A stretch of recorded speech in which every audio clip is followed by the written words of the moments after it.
Now, you got the mainstream media in a total frenzy over this Donald Trump tax story. But will it really resonate with everyday Americans? I mean, who the heck wants to pay more taxes than they have to, right?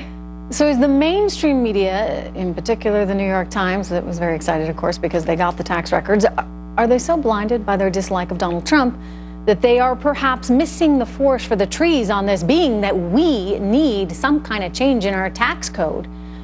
Anyway, joining me right now with the very latest is Brent Bozell, founder and president of the Media Research Center. Always good to see you, Brent. What do you say? The media has jumped all over this. This has been the story since the New York Times got those tax records. Are they overreacting? Well, yeah, you know, it shades of Mitt Romney in 2012 with the 47% remark that he made. And we looked at it in a 3-day period. There was 88 minutes of coverage, which is an absolute avalanche. With this story with Trump, in 2.5 days, we've now passed the 70-minute mark. So it's the same thing where they are in a complete feeding frenzy on him. One interesting thing, though, if you think of Romney, and it was 88 minutes about his comment at a fundraiser. Hillary comments at a fundraiser disparaging her opponent's voters. That has gotten under 3 minutes worth of coverage. Yeah. So what's saving Trump right now? What's saving his bacon right now is that overwhelmingly the public doesn't trust the press.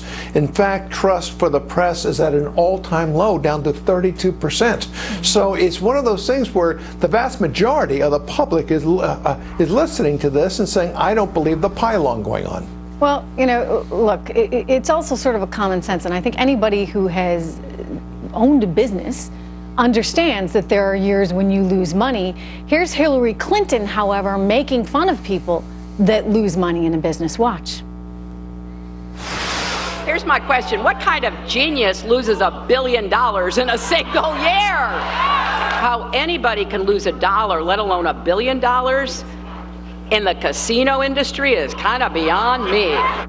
Yeah, I guess she hasn't spent any time studying the casino industry. I, however, have, actually. I did a whole documentary on Vegas and Atlantic City, and I can tell you, it is one rough business. And a lot of them have been up against it. And yeah, you know, you're going to lose money some years, and in particular, 1995, he did. You know, if Bernie Sanders made that comment, you could say that, yeah, he might be completely wrong, but you understand from where he comes. But this comes from Hillary Clinton. And the public remembers that she's also the one that said she was dead broke when she left the White House and has pocketed over $100 million with her husband in the last few years. Amazing. This is a woman who she plays one game and does another. And the public is seeing that. The trust in her is the distrust of her is sky high as well with the public. This isn't a pretty sight for anybody this year. So let's be very clear. In many ways, Brent, do you think then that the media is once again sort of out of touch with its viewership, with its readership, in that Americans feel one way, but the media is projecting something else entirely?